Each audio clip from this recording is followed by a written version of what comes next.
Assalamualaikum warahmatullahi wabarakatuh. Salam sejahtera untuk semua. Oke, ini adalah pertemuan part terakhir untuk bagian nirmana ya. Jadi setelah ini kita akan belajar materi selanjutnya ya. Ini adalah part terakhir dari nirmana. Banyak banget kan ya. Oke, tenang. ini kita selanjutnya tentang ukuran dan tekstur. Ukuran, setiap bentuk titik, garis, bidang maupun gempal itu punya ukuran. Ukuran itu bisa besar, kecil, panjang, pendek, tinggi, rendah gitu. Ukuran itu relatif.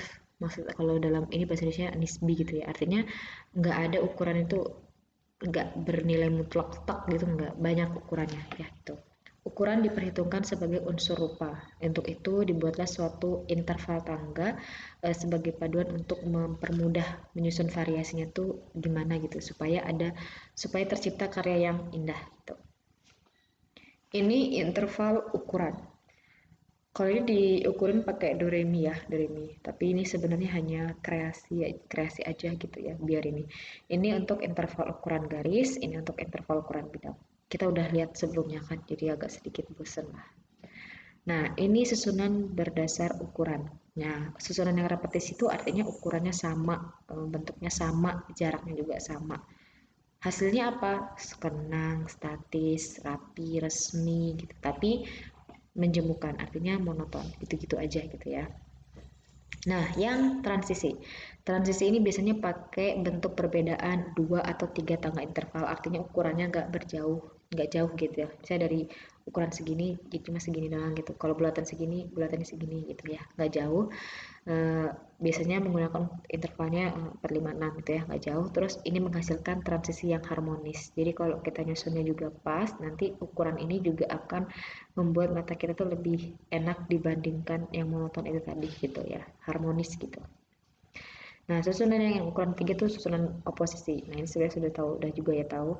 Nah, ini biasanya ukuran tangganya agak jauh. Nah, contohnya di sebelah kanan yang putih itu kok perseginya agak kecil, tiba-tiba di bawah ada persegi putihnya panjang gitu ya. Bersifatnya kontras kuat tajam gitu. Kalau yang harmonis tadi kan kita lihatnya masih kayak oh enak. Kalau yang itu kelihatannya kayak lebih menonjol gitu. Jadi menonjol kalau pengen buat desain yang menonjol ya berarti harusnya kasihnya yang oposisi gitu. Jadi kontras banget ya. Tips susun untuk ukuran oposisi. Nah ini, mengulang-ulang dua bentuk kontras ukuran tersebut hingga tercipta suatu irama. Memberi jembatan yang menghubungkan dua kontras tersebut, terus mengulang ukuran-ukuran besar dalam jumlah yang banyak lalu ditambah dengan ukuran yang kecil. Contohnya di ini, yang di samping ibu ini. Nah, itu kan kecil-kecil bulat-bulat, terus ada yang nggak misahin tuh, tiba-tiba di tengah ada besar sama titik satu. Nah, ini sebenarnya juga bisa ini disebut juga oposisi. Terus ini sebenarnya kalau kalian amatin jadi kayak hampir bisa dominasi kan. Nah, jadi pengen nonjolkan tapi dengan cara yang berbeda gitu. Nah, jadi banyak banget sebenarnya unsur-unsur yang kadang loh ini kok kurang lebih sama kayak karena memang saking banyaknya karena eh, tapi sebenarnya kalau didetailkan akan jadi beda karena tangkapan mata seseorang itu bisa nilainya beda. Makanya kalian harus pelajari semua. Jadi kalian bisa tahu tuh, oh bapak ini anggap ini bagus. Oh boleh berarti mungkin bapak ini bisa diarahkan ke arah sini. Oh ibu ini sukanya seperti ini. Jadi kalian tahu dulu tuh selera-selera dan sebenarnya desain itu gimana banyaknya ragamnya. Jadi saat kalian pengen menyesuaikan pembaca kalian, kalian bisa menyesuaikan sama kayaknya oh, tipikalnya orang-orang yang seperti ini. Oke, berarti buat desainnya seperti ini gitu. Jangan terlalu yang kontras deh. Atau orang-orang ini sukanya yang anti mainstream. Oke, buatin yang kontras gitu. Oh, orang ini senang-senangnya yang kalem, soft. Oke, buatin yang harmonis. Oh, ini orangnya sukanya yang formal, resmi. Oh, berarti yang resmi. Nah, itu jadi itu yang membuat kalian harus belajar sebanyak ini supaya kalian tahu ini ya ini sebanyak ini ragamnya gitu ya. Ini tekstur. Ciri khas dari suatu raut dapat berupa kasar, halus, polos, bermotif keras. Nah, macam-macam tekstur itu ada kasar nyata dan kasar semu. Kasar nyata itu ya alami gitu, seadanya aja. Nah, kasar semu itu biasanya yang kita buat manual atau di mekanik. Mekanik itu kan bisa dari foto, bisa dari komputer, dari kolase. Ada kan misalnya kita lihat dari jauh itu fotonya siapa pas dideketin kan bukan gitu. Jadi kayak itu kolase juga campuran gitu ekspresi gitu ya itu kasar semu juga.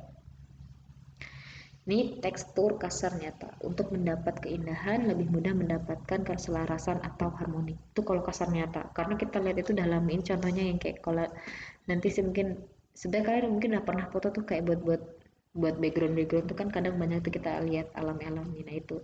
Jadi dia udah harmoninya jadi lihat gitu loh. Padahal ya karena alami itu tadi gitu ya, mendapatkan keindahan berpadu dengan kekuatan. Nah ini mendesain produk yang sekaligus indah dan kuat. Ini contohnya yang foto tutup botol ini, tutup botol ya, tutup botol ini ya. Ini tekstur kasar nyata. Tekstur kasar nyata sama dengan tekstur alami atau seadanya. Tekstur asli dari bahan dipertahankan. Bahan dapat berupa kertas, kain, daun, pasir, dan lain sebagainya. Yang di atas itu ya. Terus yang di bawah itu penggunaan pasir yang di bawahnya ya. Penggunaan bahan dapat dipotong atau disobek, namun tekstur aslinya tetap dimunculkan. Jadi kasar nyata dia terus dibandingkan sama alami seadanya gitu. Jadi ini bisa dilihat ya. Ini tekstur kasar nyata tapi alami yang berubah. Ini menggunakan eksperimen. Maksudnya itu bahan diubah dulu. Jadi nggak sama lagi teksturnya sama aslinya gitu loh. Kalau kalian lihat bahan ini adalah dari kertas, tapi sama dia dibuat, dibubur dulu, dicetak, diwarna dan sebagainya. Akhirnya jadinya seperti ini. Jadi ini tekstur kertas tapi yang dibubur. Kan beda sama kertas yang pada umumnya gitu ya. Jadi ini kalau dulu ibu kuliah tuh namanya eksperimen. Ibu kuliah bikin-bikin gini bu, iya. Ibu kuliah bikin-bikin seperti ini gitu. Jadi ibu dulu waktu kuliah juga ada mata pelajaran eksperimen dan bikinnya ya eksperimen-eksperimen dari kertas berubah jadi apa, dari daun berubah jadi apa, dari tongkol jagung, bukan jagungnya ya, tongkol jagung itu bisa dimanfaatkan jadi lampu, kap lampu dan sebagainya. Dari tongkol jagung bisa berubah jadi meja jam meja. Terus banyak kok waktu itu ada kelopak buah apa gitu, nah itu berubah jadi tas dan sebagainya. Nah itu udah berubah jauh ya. Nah itu eksperimen ya.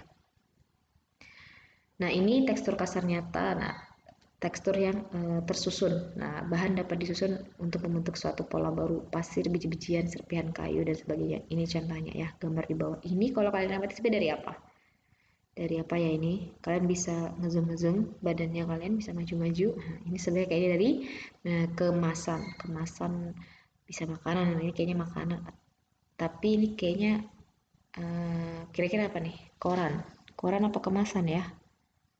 Coba kalian berpendapat deh, ini terbuat dari apa ya. Ini tekstur kasar semu, hias manual. Nah hias manual itu artinya kalian ini bisa lihat pakai apa, pakai pensil. Jadi arsir tebel, tipis, pekat gitu ya. Contoh dari hias manual diantaranya adalah goresan dengan kapas, bentuk goresan silang-silang, goresan dengan spon dan lain sebagainya ya. Nah selanjutnya tekstur kasar semu yang mekanik. Nah ini maksudnya olahan komputer ya, kita lihatnya kasar tapi ya kita nggak bisa pegang. Nah nggak bisa pegang. Tekstur kulit pohon, terus ini ada kolase kertas ya, jadi kita nggak bisa lihat ininya. Nah tekstur ekspresi ini merupakan tekstur yang menjadi bagian dari proses penciptaan rupa, di mana raut dan tekstur merupakan kesatuan yang tidak dapat dipisahkan. Tekstur ekspresi diterapkan pada seni lukis, seni grafis, dan DKV. Tekstur ekspresi dapat berasal dari goresan tangan atau hasil mekanik. Ada kalanya bisa masuk ke tekstur nyata, misalnya karya seni yang dibuat dari plot apa, anu cat, dari dicat potongan tuh kayak dipencet cat gitu, sehingga ke kasar tekstur dapat dilihat dan diraba pula. Jadi ini tergantung bagaimana kalian mengaplikasikannya tadi ya. Ini tekstur halus, merupakan tekstur yang terlihat halus ketika dilihat kasat mata maupun diraba. Jadi ya benar-benar halus keduanya gitu. Itu dapat berupa kesan licin, kusam, mengkilat, dan mulus. Ketika menyusun tekstur halus, mengkilat, dan berwarna relatif sulit untuk menyusun keharmonisannya karena adanya pantulannya itu tadi ya. Fungsi tekstur membentuk karakter permukaan sebuah bidang, memberikan perbedaan rasa pada orang yang menikmatinya. Terus yang ketiga adalah pada tingkatan tertentu dapat memberikan nilai tersendiri pada orang yang akan menikmatinya. Jadi tekstur itu sendiri juga berfungsi, bukan yang hanya untuk buat apa sih gitu, ada gitu kayak kesannya kayak tadi olahan komputer, pas kita lihat kan kita jadi serem ya, ada orang pakai topi terus natap gitu. Jadi ada karakter yang dibangun, terus ada perbedaan rasa pas orang lihat gitu, terus bisa ngasih nilai value ini bagaimana, ini rancangan ini, misalnya dipegang tasnya, tasnya kok lembut, oh ini apa gitu, jadi oh ini apa, dindingnya kok kasar, itu jadi aksen gitu loh pas dibuat. Makanya sekarang orang kan berlomba-lomba untuk jadi anti mainstream ya, jadi itu juga penting banget ya. Ini interval tangga tekstur. Bisa lihat yang di sebelah sini tuh kan. Nah, itu banyak padat, jarang, jarang, jarang sampai jarang. Jadi intinya hanya penyusunannya ya. Maksudnya dari yang padat banget sampai yang jarang-jarang gitu. Jarang-jarang tuh maksudnya besar-besar gitu ya jadinya teksturnya. Kan beda kesannya. Kalau kalian lihat pagar-pagar yang ini pagar ya kalau di HP kita ya. Pagar yang di jarang-jarang ini sama yang padat di sebelah sini kan kita lihat dari jauh jadinya beda ya. Padahal itu ya semuanya pagar-pagar tadi gitu. Tugas yang pertama. Oke, jadi dengan gunakan perangkat lunak yang dikuasai, susun bidang repetisi dengan ukuran yang sama seperti contoh, luas bidang gambar yang digunakan kurang lebih 10 kali 12 cm. Ini tugasnya ya, 10 kali 12 cm, bentuknya sama seperti ini. Oke. Yang kedua. Nah, yang kedua, dengan menggunakan perangkat lunak yang dikuasai, buat bidang oposisi dengan ukuran yang sama. Seperti contoh, ini hampir mirip sama tugas sebelumnya ya. Tapi buat ya, karena ukurannya harus 10 kali 10 cm. Jadi dirubah ukurannya. Terus di bawahnya kalian jawab kesan apa yang didapatkan dari perulangan bidang organik bidang ini tersebut. Jadi tolong dijawab di bawah fotonya ya. Nanti ibu tunggunya seperti itu. Jadi bedanya sama tugas yang kemarin itu adalah ini. Nah, tugas yang ketiga, kalian harus bikin secara manual. Pakai kertas dan pensil, coba kalian bikin. Ukurannya kalian bikin, saya pakai kertas A4 tuh. Kalian buat dulu garis 10 cm kali 10 cm. Nah, terus di dalamnya kalian buat tuh pengulangan seperti ini, ya. Termasuk eh, kalian garis manual satu-satu gitu. Nah, terus nanti di bawahnya kalian kasih keterangan kesan apa yang kalian dapat setelah kalian gambar dan setelah kalian lihat, ya. Tolong tuliskan. Tugas yang keempat, sama ukurannya 10 kali 10, terus tapi bentuknya seperti ini. Ini ibu sarankan jangan putus, maksudnya pas kalian garis pakai pensil tuh ya jangan putus, seadanya aja kayak gitu ya. Ini yang tugas keempat. Nah, yang tugas kelima buatannya kayak gini. Tulis juga ya, jadi tugas 3, 4, 5 itu manual dan ada kesannya. Oke, sudah? Ya, itu dia tugasnya. Jadi ada tugas 1 sampai tugas 5. Ini adalah terakhir dari part Nirmana. Selanjutnya kita akan bahas tentang grafis. Ibu berharap sih rangkuman dari pelajaran ini adalah sebenarnya secara tidak sadar, kalau kalian bu, saya tidak ada inspirasi. Sebenarnya itu agak salah saat kemarin. Sekarang harusnya tidak boleh ada lagi tidak ada inspirasi. Tapi yang ada adalah kalian coret aja dulu dari bentuk yang udah ada. Gaya bulat-bulat, kalian susun. Oh nggak pas segitiga. Oh nggak pas bentuk lain. Oh berarti arahnya. Nah jadi banyak desain yang bisa kalian buat sendiri gitu dengan cara kalian olah otak atik dulu gitu. Jangan bingung dulu tapi otak atik dulu gitu ya.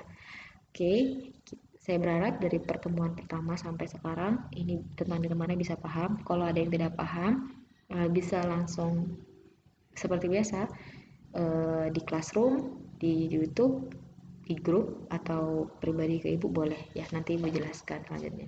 Oke, tetap semangat ya. Sekian dulu. Wassalamualaikum warahmatullahi wabarakatuh. Tetap semangat.